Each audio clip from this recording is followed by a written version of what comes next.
उन्नति की पाठशाला में आप सभी का स्वागत है। उन्नति की पाठशाला में हम संभावनाएं टटोलने की कोशिश करते हैं वर्तमान भारतीय शिक्षा व्यवस्था में सुधार को लेकर, या अभी तक जो सुधारी जा चुकी हैं उसमें और क्या सुधार आने की संभावनाएं हैं।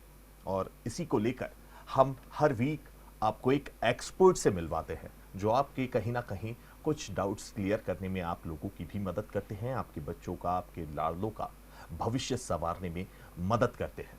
और इसी कड़ी में आज हमारे साथ स्टूडियोज में मौजूद हैं इंदौर के जाने माने शिक्षाविद और जीडी गोइंग का इंदौर के प्रिंसिपल श्री राजीव कुमार सिंह सर, जिन्हें आप राजीव सर या आर के सिंह सर के नाम से भी जानते हैं। सर बहुत बहुत वेलकम है डीजाना स्टूडियोज में आपका। Thank you so much sir. First of all एक मन में जिज्ञासा होती है हर किसी की कि एक्सपर्ट्स जो हैं वो पहले तो अपना जो है जीवन के बारे में इस मुकाम तक जो पहुंचे हैं, आपकी जो जीवन परिचय जिसे कहा जाए कि एक आम आदमी को समझने में समझने में आसानी हो कि आप किन स्ट्रगल से गुजर के यहाँ तक पहुँचे हैं और आज एक जाने माने शिक्षाविद के तौर पर आप स्थापित हैं। आपको बहुत सारे लोग आर के सिंह सर, आर के सर के नाम से आप वैसे भी काफ़ी ज़्यादा मशहूर है, क्योंकि देखा है मैंने कि राजीव सर के नाम से आपको उतने लोग नहीं जानते जितने आर के सर के नाम से जानते। तो ये इस चीज़ की शुरुआत कहाँ से हुई? आपके जीवन परिचय के बारे में हमारे ऑडियंस के लिए आप थोड़ा सा। बहुत ही दिल को छू लेने वाला सवाल है क्योंकि मेरी जर्नी, मेरी जो यात्रा ये पूरे 30 सालों की काफ़ी इंटरेस्टिंग रही है हर तरह से। तो शुरुआत कहाँ से हुई, मैं जल्दी थोड़े शब्दों में ज़्यादा बोलने की कोशिश करूँगा। मेरे फादर जो थे, मेरे पिताश्री इंडियन आर्मी में थे। तो मैंने बचपन से इंडियन आर्मी देखी, तो वो डिसिप्लिन अपने अंदर मैंने हमेशा पाया जो आज भी है। थोड़ी सी स्टाइल बदल गई है मेरी बस, क्योंकि बच्चों के साथ रहता हूँ तो वो होता है। तो शुरू से ये एक मन में आग थी। एक तो मैं कम्युनिटी मेरी जो है, हम राजपूत हैं, तो हमें देश की सेवा करनी है, फौज में जाना है। तो मैंने देखा था घर में मेरे बड़े भाई साहब भी ब्रिगेडियर हैं इंडियन आर्मी में, मेरे 4 अंकल जो हैं वो आग लेके हम आगे बढ़ रहे थे। तो ऑब्वियसली इंडियन आर्मी ज्वाइन करनी है, ये था मन में। जो आजकल के बच्चों में भी होता है कि जो देखते हैं वो उससे कहीं ना कहीं प्रभावित होते हैं। तो वो मैं भी प्रभावित हो गया और आप यकीन नहीं मानेंगे कि मैं एक बार में इंडियन आर्मी में सिलेक्ट हुआ और मैं इंटरव्यू जो उसका 7 डेज़ का होता है वो मैंने क्लियर कर लिया। करीब 150 कैंडिडेट में मैं अकेला सिलेक्ट हुआ था और बहुत खुश था। तो मुझे आईएमए ज्वाइन करना था, वो मैंने करियर का एक एम माना हुआ था। ये शुरुआत ऐसी थी, बड़ी ही अलग कहानी है। 2 महीने रह गए थे ये एकेडमी ज्वाइन करने में। तो मेरे एक अंकल हैं जो इंडियन आर्मी में थे, जो रिटायर थे, ब्रिगेडियर जबर सिंह, उन्होंने एक स्कूल बनाया था। तो उन्होंने कहा, राजीव तुम बैठे रहते हो घर में, सुबह एक्सरसाइज फोकस्ड हो, बहुत अच्छी बात है, लेकिन इकोनॉमिक्स ऑनर्स हो तो स्कूल में जाके पढ़ाओ बच्चों को, ये 2 महीने यूटिलाइज करो, बच्चों को फ़ायदा होगा। वो बच्चे भी राजपूत थे कम्युनिटी के, जो थोड़े से जो पढ़ नहीं पाते हैं, जिन्हें शिक्षा प्रॉपर तौर पर नहीं मिल पाती। तो मैं चला गया। अब वो गलती थी या वो शुरुआत थी, ये मुझे तब नहीं पता था। मैंने 1 हफ्ते पढ़ाया होगा कि प्रिंसिपल साहब ने एक दिन मुझे बुलाया, बोले राजीव ये क्या कर रहे हो? तो मैंने समझा कोई गलती हो गई, क्योंकि कोई एक्सपीरियंस नहीं था टीचिंग का। तो बोले कि बच्चे चाहते हैं कि तुम यहीं रहो। मैंने कहा सर यहीं रहूं मतलब, आपको तो पता है मेरा सिलेक्शन है, जाना है। बोले नहीं, तुम्हारे अंदर जो मैंने भी नोटिस किया, जो एक तरह के स्पार्क पढ़ाने के टाइम जो एक है, वो इतनी अच्छी तरह बच्चों से कनेक्ट होते हो, तो वो इतनी अच्छी तरह तुम्हारे साथ रिलेट करते हैं कि मैं तो देखता रह गया, दंग रह गया कि 1 हफ्ते में वो बोल रहे हैं कि हमें आर के सिंह चाहिए। और ये एक प्रिंसिपल के कमेंट्स थे, मतलब जो उस समय पे ही कम से कम 20 वर्ष का उनको अनुभव होगा बच्चों के साथ रहने का, और उनके कमेंट्स। वो भी राठौर साहब थे, मैं भी राठौर हूँ, और वो महाराणा मेवाड़ जो उदयपुर का माना हुआ स्कूल, उसके प्रिंसिपल रह चुके। तो एक एक्सपीरियंस जिसने मुझे सोचने पे मजबूर कर दिया कि राजीव सही दिशा में जा रहे हो। और एक टीचर को देखा मैंने उनके अंदर, जी। और वो चीज़ ने 3 दिन मुझे नहीं सोने दिया। चौथे दिन मैं उनके सामने खड़ा था कि सर मुझे क्या करना है। आप बताएं गुरु। वो मेरी जर्नी शुरू हुई जी। इसमें। मैंने all Rajasthan teachers eligibility test होता है, Okay. वो दिया। 1 हफ्ते बाद था। लक की बात है, वो होता है ना कि किस्मत जो होती है वो लकीली मुझे उस डायरेक्शन में ले गई जो ड्राइव मेरे कर लिए। गई, अपने हाँ, आप ही ड्राइव कर गई, हाँ। जबकि आप एकेडमी में जाने वाले थे। उन्होंने बोला बेटा सर्व करना है देश को तो ये सबसे अच्छा तरीका है। तुम कितने फौजी बनाओगे, कितने आईएएस बनाओगे, कितने डॉक्टर्स बनाओगे, तुम्हारे अंदर वो आग है। और बच्चों ऐसे का हाँ, बेस जो होता है बेसिक। तो वो मैंने दिया एग्ज़ाम और मेरा मेरिट लिस्ट में नाम आ गया उसमें। और मुझे अपनी चॉइस का कॉलेज मिला बीएड करने के लिए। आपको फिर मैं एक चीज़ बताता हूँ कि मेरा रिज़ल्ट आने से पहले मुझे सिंधिया स्कूल ग्वालियर ने सेलेक्ट कर लिया। एक इंटरव्यू हुआ था, तो एक माना हुआ जी इंस्टीट्यूशन। बिल्कुल माना हुआ, बहुत बड़ा इंस्टीट्यूट आज मध्य प्रदेश की तारीख में आज भी। बिल्कुल। जी। और मैंने वो चीज़ को बड़ा लाइटली लिया क्योंकि मेरे अंदर एक ऐसी चीज़ थी जो मुझे ड्राइव कर रही थी कि नहीं राजीव चलो। और उसके बाद रिज़ल्ट आया, मैं टॉप कर गया उसमें। Merit list और में। मुझे यूजीसी ने स्कॉलरशिप दी एमएड के लिए। तो मैंने समझा सिंधिया में काम करना ज़्यादा ज़रूरी, क्योंकि मुझे बच्चों से कनेक्ट होना था। जी। और वो मेरी जर्नी की शुरुआत, जो मैं बोल रहा हूँ मेरी ज़िंदगी की शुरुआत थी कि सिंधिया में मैंने कभी पीछे मुड़ के नहीं देखा। बच्चों से कनेक्ट हुआ। सीनियर मास्टर्स बड़े ही हिंदी में बोलते हैं खड़ूस टाइप थे जो मुझे तंग भी करते थे। एक लड़का था मैं, आप सोच लीजिए 20-21 साल का लड़का। और शुरू हो गई जर्नी। बच्चों से वो कनेक्ट हुआ कि मैं हॉर्स राइडिंग इंचार्ज बना। मैंने हॉर्स राइडिंग वहाँ पे बच्चों को भी सिखाई, खुद भी, और अपनी स्किल को पॉलिश किया। मैंने नेवल एकेडमी जो एनसीसी वो ज्वाइन किया, मैं नेवल ऑफिसर बना। उसके बाद मैंने एडवेंचर में पहला कदम रखा, बच्चों को लेके गया। मैंने ट्रैकिंग की, मैंने साइकिलिंग एक्सपीडिशन की है। अब मैं ये सब इसलिए बता रहा हूँ कि आज के ज़माने में क्या हो रहा है कि बच्चों से कनेक्ट होने के तरीके बदल रहे हैं। जी। मैंने वो बदलाव देखा है जी। और उसके बाद जो मैं आगे बढ़ा, अभी उस बदलाव के बारे में आपसे आगे चर्चा करेंगे। तो ये शुरुआत रही मेरी। शुरुआत रही, काफी लंबी जर्नी है, काफी रोमांचक जर्नी है आपकी। तो ये जो 30 साल लगभग अब आपका अनुभव हो चुका है, तो अभी तक का शिक्षा क्षेत्र में आपका जो अनुभव रहा है, कैसे आप उसको तोलना चाहेंगे कि क्या इस क्षेत्र में जो है सुधार की कुछ संभावनाएं हैं, या अभी तक जो सुधार हुए हैं उसमें से ऐसे कौन से सकारात्मक सुधार हैं जो आपके दिल को छू गए हों, जिसको सुनकर आपको ये लगा हो कि हाँ ये बदलाव बहुत ज़रूरी था और ये हुआ है, अब इससे बहुत फ़ायदा होगा आने वाली पीढ़ी को, आने वाले बच्चों को? बिल्कुल। इसमें मैं शुरुआत करूँगा ऐसी एक नई शुरुआत जो हमारे एजुकेशन में हुई। वो एक शब्द है एक्सपीरियंशियल लर्निंग। मतलब बच्चों को एक एक्सपीरियंस देना। वो शुरुआत मैंने आज से 30 साल पहले कर दी थी। तो वो मेरे जो अप्रोच है उसके लिए एक एंडोर्समेंट है कि हाँ ये काम कर रही है और ये बच्चों के लिए काफी फायदेमंद है। अब उसमें ये है कि उनको हैंड्स ऑन एक्सपीरियंस देना बच्चों को, तो वो जल्दी सीखते हैं और उससे जुड़ जाते हैं।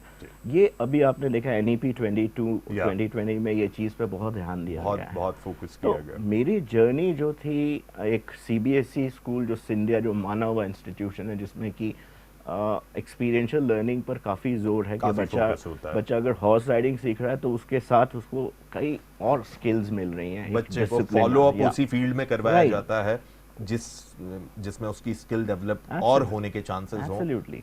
अब मैंने ये एक्सपीरियंस किया कि सिंधियन जो होता है, जो सिंधिया स्कूल का बच्चा, उसके अंदर एक ऐसा कल्चर होता है, उसकी ऐसी बॉडी लैंग्वेज होती है कि उसको देख के आप हज़ारों में पहचान सकते हैं कि ही इज़ अ सिंधियन। वो कहाँ से आई? वो एक्सपीरियंसेस से आई जो स्कूल ने उसको दिए। तो मैं CBSE से IB से जुड़ा, इंटरनेशनल बैकलॉरिएट, जब मैं जकार्ता गया। और ये जर्नी इतनी लंबी गई और उसके बाद जब मैं वापस आया और ये शुरुआत जो हो रही है एक्सपीरियंशियल लर्निंग, टेक्नोलॉजी का एक रोल शुरू हुआ, जिसमें मेरे विचार कुछ मिक्स्ड है। मैं उस पर बात करूँगा अगर आप जी बिल्कुल। तो जो अभी जो हो रहा है उसमें मुझे लगता है कि हम बहुत तेज़ी से आगे बढ़ रहे हैं, और जो बीच में कोविड का जो 1-2 साल का जी पीरियड जो आया, उसने हमें टेक्नोलॉजी से कुछ ज़्यादा ही जोड़ दिया। जोड़ दिया है। मुझे लगता है कि हम ज़्यादा जुड़ने से उसके कुछ फ़ायदे भी हुए और नुकसान भी हुए हैं। नुकसान वो हम लोग आगे चर्चा करेंगे। राइट। अब जैसे कि सर आपने बताया कि एक सिंधियन बच्चा है जो आपकी लैंग्वेज में कहें तो राइट। कि उसे आप हजारों की भीड़ में पहचान सकते हैं। एक्सपीरियंस जो जिस स्किल में पहले ही बच्चे को शॉर्ट आउट कर दिया, शॉर्ट लिस्ट कर लिया जाता है कि ये इस फील्ड के लिए प्रॉपर Right. है, और फिर उसका उसी स्किल डेवलपमेंट पे काम किया जाता है। अब कई बार कुछ बच्चे ऐसे होते हैं जिनके एफर्ट्स में कोई कमी नहीं होती, हमेशा कि जी मन भर के वो कोशिश करते हैं, मन भर के वो बिल्कुल लगन से लगे रहते हैं, और उसके बाद में भी जो एक्सपेक्टेड रिजल्ट्स हैं वो उन्हें कहीं ना कहीं नहीं मिल पाता है, या यूं कहें कि वो मिस्टेक कहाँ कर रहे हैं वास्तव में वो समझ नहीं पाते हैं। तो ऐसे बच्चों के लिए आपके क्या विचार हैं कि उन्हें कैसे संभाला जा सकता है, जो एफर्ट्स में तो कोई कमी नहीं रख रहे लेकिन उन्हें ये नहीं पता चल पा रहा है कि उनकी मिस्टेक कहाँ हो रही है। Right. तो उन्हें कैसे गाइड किया जाए, उन्हें कैसे संभाल के आगे किया जाए, उनको कैसे उन मोटिवेशनल जो अपब्रिंगिंग होती है उस बच्चे की कि वो वैसे ही डिप्रेस्ड हो जाता है कि यार मैं एफर्ट्स बहुत लगा रहा हूँ लेकिन उसके बाद एक्सपेक्टेड रिजल्ट्स नहीं मिल पा रहे हैं। तो ऐसे बच्चों के लिए मतलब उन्हें संभालने के लिए बहुत क्या अच्छा कुछ करें? सवाल है, क्योंकि आप देखेंगे कि ऐसे बच्चे जो हैं जिनकी बात कर रहे हैं जी आप, मोस्टली ज़्यादातर बच्चों के अंदर एक इनडिसिजन होता है, एक लैक ऑफ कॉन्फिडेंस होता है। ज़्यादातर, बहुत कम बच्चे हैं जो अपने एफर्ट जो लगाते हैं उसका रिज़ल्ट नहीं मिल रहा। तो Gain कर उसमें पाते मैं बताता हूँ कि अ, बच्चे को मोटिवेशन जो है वो बड़ा ही एक बहुत सेंसिटिव इशू है। How we are motivating the Yeah. Child, कैसे हम उसको इनकरेज कर रहे हैं, कैसे हम उसको रिलेट करके इंगेज कर रहे हैं। तो एक तो हो गया कि इंगेजमेंट जो है बहुत ही अच्छा होना चाहिए बच्चे का, हर चीज़ के साथ किस तरह से हम उसको इंगेज कर रहे हैं। दूसरी बात यह है कि अब क्या है, बच्चे जो हैं वो अपने ही ढंग से सोचते हैं। अब उनकी सोच को चेंज करना एंगेजमेंट के थ्रू ही होता है। मैंने अभी एक प्रोग्राम शुरू किया है जिसको मैं फ्यूचर मैपिंग प्रोग्राम बोल रहा हूँ। बच्चों को मैं क्लास 6, क्योंकि असली सोच शुरू होती है क्लास 6, मैं उनको फ्यूचर से जोड़ रहा हूँ, प्रेजेंट में एफर्ट लगा के। छोटे छोटे जो उनके अचीवमेंट है ना, उनको मैं सेलिब्रेट करना सिखाता हूँ उनको, छोटी छोटी जीतें। एक बच्चा अगर कॉरिडोर में चलते हुए उसने एक कोई रैपर देखा, वो उठा के उसने डस्टबिन में डाल दिया, तो मैं उसको सुपर वर्क का एक सर्टिफिकेट देता हूँ जो उसको कहीं और ही मोटिवेट हाँ, करता है उसे बहुत। और मैं बता रहा हूँ आपको कि बच्चों को ये मोटिवेशन उनको डायरेक्शन देता है ज़िंदगी में कि मैं जब ये कर सकता हूँ तो मैं वो क्यों नहीं कर सकता। तो वो आग पैदा करना बच्चे के अंदर, छोटी छोटी जीत सेलिब्रेट करना और उसको इनकरेज करना कि बेटा ये पॉसिबल है। तो ये नहीं, मैं बोलता हूँ अक्सर असेंबलीज़ में कि ये देखिए इनके 96% आए हैं, लेकिन मैं इनके सर पे कोई सींग नहीं देख रहा हूँ, ये भी हमारी तरह आपकी तरह है, तो इनके अंदर ऐसा क्या है जो आपके अंदर नहीं है। हम जब बच्चा जब पैदा होता है तो वो इक्वल होते हैं सब। जी बिल्कुल। और जो जैसे जीना शुरू होता है तो जो उसको मिलता है स्कूल में टीचर से, उस चीज़ से उसके अंदर चेंज आते हैं। तो वो सींग है नहीं बच्चे के, कोई हॉर्न्स नहीं है, लेकिन फिर भी वो डिफरेंट बना रहा है। तो ये अप्रोच जो हमने हर बच्चे के अंदर पैदा करना है, छोटी छोटी चीज़ों के थ्रू। तो ये बहुत सिंपल है, बहुत सिंपल है। क्यों? क्योंकि हम सिंप्लिसिटी से दूर जा रहे हैं। होता है ना कि जो हमारे करीब है उसको हम नहीं देख रहे, हम दूर की बात सोच रहे हैं। तो मैं एक चीज़ बोलता हूँ कि फ्रॉम नियर टू फार, पास से हमें दूर जाना है। एक एग्जाम्पल और देता हूँ कि इंदौर शहर है, इंदौर शहर में रहने वाला बच्चा इंदौर शहर के बारे में नहीं जानता। ये अवेयरनेस और ये आग हम कब पैदा करेंगे कि हम उसके अंदर एक क्यूरोसिटी पैदा करें, उत्सुकता बोलते हैं जिसको। तो जहाँ उत्सुकता होगी वहाँ रिजल्ट्स होंगे। जहाँ पर वो आग पैदा हो जाएगी तो बच्चा हर चीज़ में आगे निकल जाएगा। हम बोलते हैं कि स्पोर्ट्स कम खेलनी है, पढ़ाई ज़्यादा करनी है। स्पोर्ट्स जो है करिकुलर एक्टिविटी का पार्ट नहीं है, क्योंकि स्पोर्ट्स एक एक्स्ट्रा करिकुलर है। मैंने एक चीज़ बोली सिंपल कि nothing remains out of syllabus in a good school. Syllabus से बाहर कुछ भी नहीं है, सब म्यूज़िक, आर्ट, आपका physical education, game, sports, everything is fine. जो मैंने सिंधिया में शुरुआत की थी और बच्चे बहुत अच्छे निकलते हैं उसमें। तो ये मोटिवेशन तो यही है कि एंगेजमेंट और कहाँ हम सर engage कर रहे हैं। जो ट्रेडिशनल वे ऑफ स्टडीज है, बेसिकली जो आप कह रहे हैं कि एक्स्ट्रा करिकुलर एक्टिविटीज इसे माना जाता है, तो ट्रेडिशनल वे ऑफ स्टडी तो यही है कि बच्चे को बस एक ठप्पा लगा दिया जाता है कि आपको डॉक्टर बनना है, इंजीनियर बनना है। बिल्कुल एक ट्रेडिशनल वे वो है, बच्चा रट्टा मारना सीखता है, रट के उसको जितना समझ में आया, कोई उसका प्रैक्टिकल नॉलेज उसने ना किया है ना कभी किया है। तो एक आपका मैंने कॉलम पढ़ा जहाँ पे आपने क्रिएटिविटी पे, जो आप खुद ही बता रहे हैं कि बच्चों से जुड़ना और क्रिएटिविटी पे आपने काफ़ी ज़्यादा जोर दिया इस कॉलम में भी कि ट्रेडिशनल वे ऑफ स्टडिंग जो है, ये जो रट्टा मारना है, ये है, इससे बच्चे को एक हद तक सफलता तो मिल जाती है कि जैसे तैसे करके उसने कुछ क्लियरेंस एग्जाम में कर लिया, लेकिन जब वो प्रैक्टिकल फील्ड में उतरता है तो कहीं ना कहीं वो रिजल्ट्स नहीं प्रोवाइड कर पाता, और उस वजह से यूं कहें कि जो देश को भी नुकसान होता है उस तरीके से। तो ये आपका जो क्रिएटिव वे है, पहली बात तो ये कि ये जो क्रिएटिव वे है, ये ट्रेडिशनल वे ऑफ स्टडिंग से बच्चे को कितना फायदा दे सकता है, क्या संभावनाएं आप उसमें देख सकते हैं, उससे आप थोड़ा सा एलिब्रेट करके हमारे दर्शकों को बताएं कि उनकी भी थिंकिंग ये हो कि नहीं, बच्चे को सिर्फ एक ये ठप्पा लगा नहीं देना है कि ये करना है और उस पर फिर एक्स्ट्रा एडेड प्रेशर भी डालना, फिर ये भी करना। तो ये सारी चीज़ों के लिए मतलब इस पावर जो है, जो क्रिएटिविटी या पावर ऑफ इमेजिनेशन है, ये बच्चे में डेवलप किस तरह से कर सकते हैं काम, अगर पेरेंट्स हों तो आपके क्या सजेशंस होंगे कि बच्चे की जो इमेजिनेशन पावर है उसको कहीं ना कहीं वो थोड़ा सा बिल्टअप करें, बच्चे को सोचने की वो दें, तो आपकी तरफ से क्या उन पेरेंट्स के लिए होगा? बहुत अच्छा सवाल। आज इमेजिनेशन की जब हम बात करते हैं तो मैं सिर्फ सवाल ये करना चाहूँगा पेरेंट्स से कि कितने पेरेंट्स अपने बच्चों के साथ बैठकर बात करते हैं रोज़ाना या फिर कुछ दिन में कुछ टाइम निकाल के। आज की तारीख में इमेजिनेशन तब पैदा होगा जब हम वो मौका देंगे बच्चे को कि खुल के बात करें। आज मैंने देखा एज अ प्रिंसिपल कि ज़्यादातर प्रिंसिपल अनअप्रोचेबल हैं, बच्चा मिल नहीं सकता उनसे। तो इमेजिनेशन कहाँ से आएगा जब तक हम डायलॉग्स नहीं होंगे हमारे बीच में, जब तक बातचीत नहीं होगी। तो क्रिएटिविटी एक ऐसी चीज़ है जो मैंने एक लिखी थी, जी मैंने आपके वो पढ़ा होगा। हाँ। कि एक बच्ची एक ड्राइंग बना रही है, टीचर ने क्वेश्चन कर दिया कि क्या बना रहे हो, तो बच्ची ने कहा कि जब ये बन जाएगी पूरी तो आपको खुद दिख जाएगा इसमें। तो बोले कि नहीं बताओ, तो वो नहीं बोली कि मैं गॉड बना रही हूँ, भगवान। तो वो टीचर ने बोला भगवान तो किसी ने देखा नहीं। हाँ, तो मैं जब बना लूँगी, बच्चे ने कहा जब ये कंप्लीट हो जाएगा तो आपको गॉड इसमें दिख जाएंगे। ये होता है इमेजिनेशन, ये होती है क्रिएटिविटी। एक भ्रांति और है जो पेरेंट्स में है कि क्रिएटिविटी हम पैदा नहीं कर सकते बच्चे के अंदर, हर कोई बॉर्न क्रिएटिव होता है। ये बिल्कुल गलत है। क्रिएटिविटी कैन बी इनकलकेटेड, बस एक ड्राइव की ज़रूरत है। मैंने कुछ ऐसे बच्चे देखे हैं जिनको कंसिस्टेंटली वो फिर वही बात आगे इंगेज करके उनको वो चीज़ में एक्सपोज करके वो चीज़ दिखा दी जो उन्होंने कभी सोचा भी नहीं था।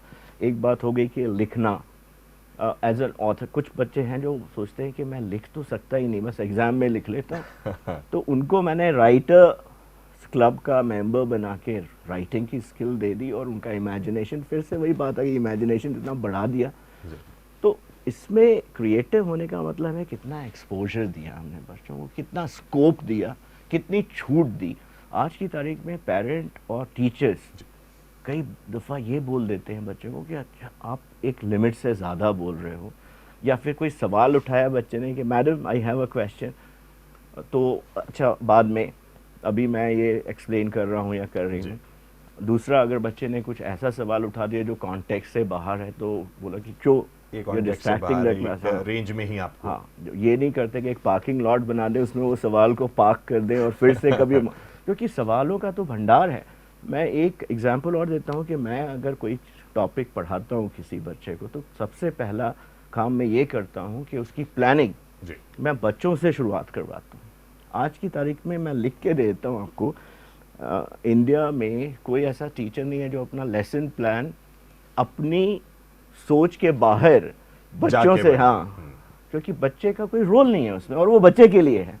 हाँ, ये बहुत आप बताइए ना, आपके घर में अगर खाना बना और आपकी चॉइसेस चॉइस मिली का नहीं पूछा तो बिल्कुल मिसमैच हो गया, सही तो बात। बच्चा उसमें कहाँ है? और हम बोलते हैं चाइल्ड सेंट्रिक है, हम बच्चों के चारों तरफ घूम रहे हैं, लेकिन कहाँ है वो चाइल्ड सेंट्रिक?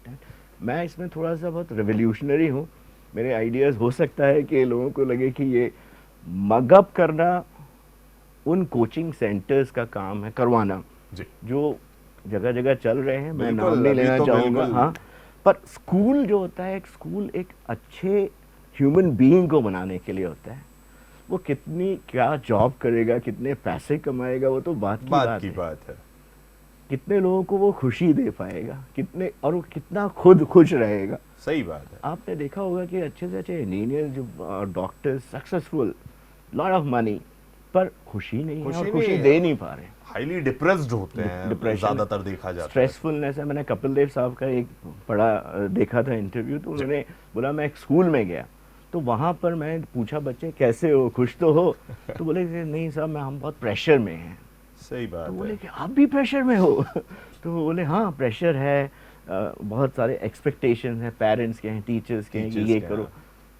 तो उन्होंने बोला नहीं बेटा, हम तो अपने टाइम में एंजॉय करने के लिए स्कूल जाते थे, मैं क्रिकेट भी खेला, एंजॉय करते करते वर्ल्ड कप ले आया। बिल्कुल। तो ये चीज़ आप समझ रहे हैं, हाँ, एंजॉयमेंट, बिल्कुल, हैप्पीनेस नहीं है। और मेरा स्कूल जो है, मैंने जहाँ भी काम किया, मैंने हैप्पीनेस क्वोशेंट को फुल, और वो चीज़ आ गई जो हम बात कर रहे थे कि बच्चा अपना डायरेक्शन सेट कर पाया, क्योंकि उसको वो फ्रीडम उसको मिला, थोड़ा फ्रीडम सोचने का मिल पाए, तो वो फिर खुद से भी ये सोच Right. पाए कि मुझे इस डायरेक्शन के लिए जाना है। सर, अभी देखने में आ रहा है कि पोस्ट कोविड जो एरा है, उसमें पूरा विश्व जो है वो एडवांस टेक्नोलॉजीज और बहुत सारी ऐसी एडवांस टेक्नोलॉजीज के ऊपर बढ़ चुका है कि अब शिक्षा को एक अलग स्तर पे ले जाया गया है, शिक्षा देने को एक अलग स्तर पे ले जाया गया है इन टेक्नोलॉजीज की हेल्प से। भारत में अभी क्या स्थिति है इस टेक्नोलॉजी की, या कितनी कारगर साबित हो रही है ये भारत?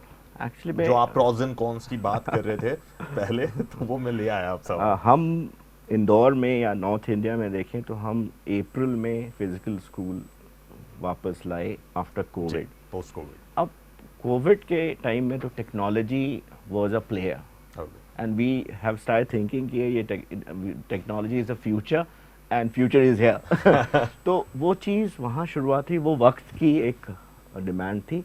लेकिन पोस्ट कोविड में दो तीन चीज़ें ऐसी हुई हैं जो एक मिसमैच हो गया है। एक तो ये हुआ है कि too much of technology in education, ज़्यादा टेक्नोलॉजी से ह्यूमन टच कहीं ना कहीं खो जाती है, और टीचर्स का रोल आप रूल आउट नहीं कर सकते एजुकेशन देने में।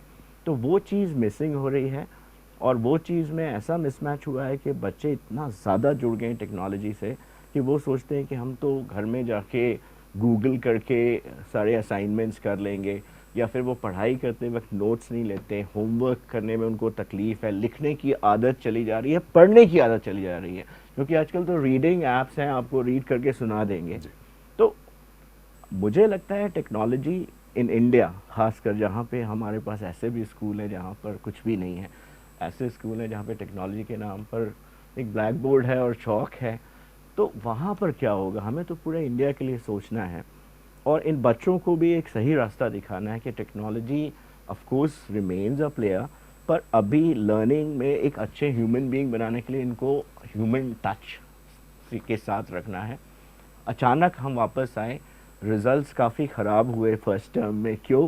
क्योंकि बच्चे उस तरीके से कर रहे थे कि अभी हम ऑनलाइन एग्ज़ाम दे देंगे, और गवर्नमेंट की तरफ से जो बीच में डायरेक्टिव्स आए थे कि सब बच्चों को पास करते गए, तो वो एक ह्यूमन नेचर है कि जो चीज़ फ्री में मिल रही है उसको हम एंजॉय करने लगते हैं। नहीं सर, पर जैसे बात की जाए टेक्नोलॉजी की, जो ये आधुनिक उपकरण है, अब बहुत सारी ऐसी भी जगह मैंने खुद कोविड एरा में ही मैंने देखा है कि बच्चे पहले जो, अब जैसे किसी एक गांव की, हम पिछड़े गांव की अगर एक बात करें, तो वैसे ही वहां पे सरकारी स्कूलों में जाते नहीं थे बच्चे, जाते ही नहीं थे, मतलब बहुत कम ऐसे बच्चे होंगे जो जाते होंगे। आप भी ये इस हकीकत से तो बिल्कुल वाकिफ होंगे। लेकिन वहां पे टेक्नोलॉजी ने इतना सहारा दिया कि अब वो घर पे बैठ के वो पढ़ रहा है, वो वॉट एवर द रीजन कि वो स्कूल तक नहीं पहुंच पा रहा है। तो ऐसे कुछ पॉजिटिव चीजें भी निकल के सामने आई है कि स्टूडेंट्स की संख्या जिन्हें पढ़ने में रुचि नहीं थी, जैसा आप खुद क्रिएटिव बोल रहे हैं कि बच्चे को एक क्रिएटिव माइंडसेट उसका डेवलप करना चाहिए, तो अब जैसे आपने गूगल या यूट्यूब की बात करी फॉर सम रीजन, अब बच्चे के पास एक ऑप्शन था कि सिर्फ एक ही ऑप्शन था, आप स्कूल जाओ, जो टीचर ने पढ़ा दिया दैट्स इट, आपको उसी में ही सब कुछ करना है। लेकिन अब टेक्नोलॉजी से ये फायदा है कि वो उनका पढ़ाने का तरीका, आपने कहा कि पढ़ाने का तरीका आपका अलग है, बहुत सारे टीचर्स सबका अलग अलग होगा, तो अब बच्चे को एक जो वाइड रेंज ऑफ ऑप्शंस है वो उससे भी अवेलेबल होता है। दूसरी बात, जो डिजिटल बोर्ड्स आए उससे बच्चे को समझने में आसानी होती है, तो ये काफी अच्छी चीज है। मतलब अगर हम इसमें से निकालना चाहें, ठीक है, कॉन्स हैं, छोटे मोटे कॉन्स है कि बहुत ह्यूमन टच कहीं ना कहीं जा रहा है, लेकिन सर प्रोज इतने बड़े हैं कि हम जो वो कॉन्स हैं उन्हें थोड़ा सा नजरअंदाज तो करना बनता है, क्योंकि फायदा तो है। आपका कहना सही है, इसलिए है कि टेक्नोलॉजी तो इज़ अ फ्यूचर, हमें पता है। अब उसको हम कितना इंटेलिजेंटली यूज़ कर रहे हैं और कैसे हम उनको ट्रेन कर रहे हैं उनके माइंड को कि कैसे पॉजिटिवली इसको यूज़ करना है। आपने कहा यूट्यूब, आपने कहा बाकी जो है available information, extra wide range of opinions या फिर उनको वे ऑफ टीचिंग मिल जाता है बच्चों को आज तो के एआई की बात हम करते हैं तो मेरा कहना सिर्फ ये है कि हमें उनको प्रिपेयर करना है कि उससे वो डील करें और उससे एक्सट्रैक्ट करें ऐसी चीज़ जो उनको और आगे ले जाए। कुछ बच्चे हैं जो काफ़ी आगे जा रहे हैं। जहाँ तक मैं उस समय हैदराबाद में था जब ये शुरुआत हुई थी कोविड की। 18 मार्च 2020 स्कूल बंद हुए, 19 को मेरी ऑनलाइन क्लासेस शुरू हो गई। क्यों? क्योंकि मैं फ्यूचर को पहले ही देख चुका था कि फ्यूचर में हमें कनेक्ट होना है।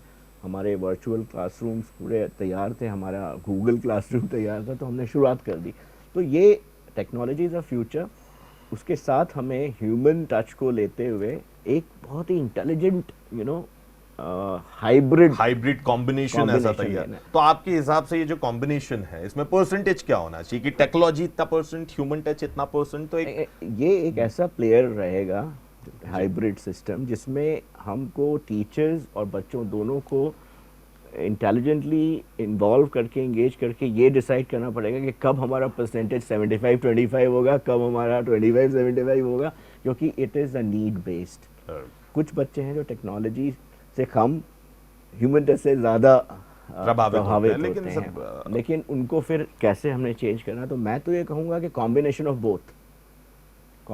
बोथ। टीचिंग मशीन्स से मैं थोड़ा सा अलग रहता हूँ, लेकिन हाँ, टीचर को हम एम्पावर करें ऐसी चीज़ों से, सोर्सेज इतने प्रोवाइड कर दें कि उन्हें तकलीफ नहीं आए। वो बच्चे को जिस वे में समझा रहे हैं, बच्चे को नहीं समझ में आया तो वो एक तरीका उनके पास बैकअप में होना चाहिए कि आप इससे समझिए। एक ऑप्शन और है। अब सर एक महत्वपूर्ण क्वेश्चन कि अगले 5 सालों के लिए आपने अपने संस्थान के लिए क्या गोल सेट कर रखे हैं कि संस्थान इस वे में आगे बढ़ेगा, और मेरे ये गोल्स हैं जो मुझे अचीव करने अगले 5 सालों के लिए, आपके क्या गोल्स?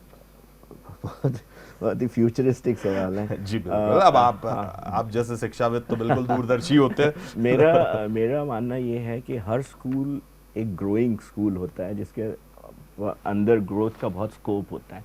तो ग्रोथ माइंडसेट लेके चल रहा हूँ मैं जी। और उस ग्रोथ माइंडसेट में 2-3 चीज़ें हैं जो मेरा फोकस है। एक तो पहली चीज़ ये है कि मुझे जो हमारा करिकुलम है उस करिकुलम को और रिफ़ाइन करना है इन 5 सालों में, और उसको उस लेवल पे ले आना है जहाँ पे ये समझ हमारे विद्यार्थियों और हमारे टीचर्स और हमारे पेरेंट्स में आ जाए कि जो कॉम्बिनेशन हम लेके चल रहे हैं, that combination is best of technology and the human touch. ये एक चीज़ है।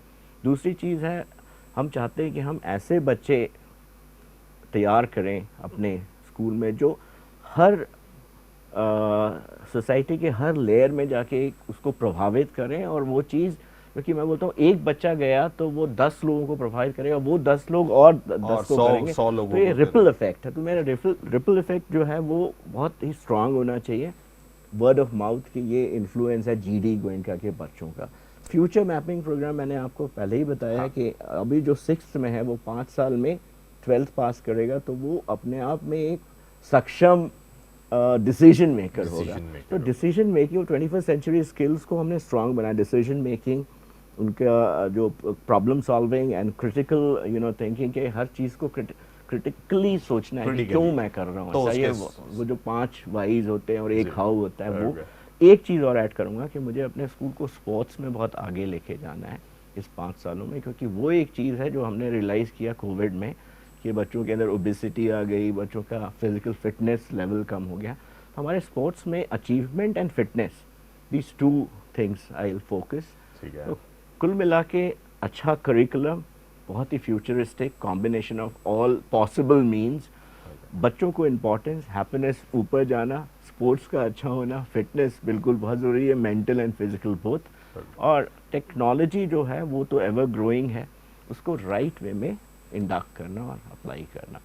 बहुत बढ़िया सोच। और मैं चाहता हूं कि हर एक प्रिंसिपल की सोच इस तरीके से हो तो एक बच्चे को अच्छा फ्यूचर मिल सके। बहुत बहुत धन्यवाद सर डीजियाना स्टूडियोज में आने का। हमारे दर्शकों के लिए जो आपने बातें कही हैं, आई होप कि वो कहीं ना कहीं उनके काम आएगी, और बिल्कुल आपके पास अब इस शो के बाद में काफ़ी सजेशंस के लिए कॉल आने वाले हैं। तो फिलहाल उन्नति की पाठशाला में इतना ही। लगातार खबरों के लिए आप देखते रहिए डीजियाना न्यूज़। नमस्कार।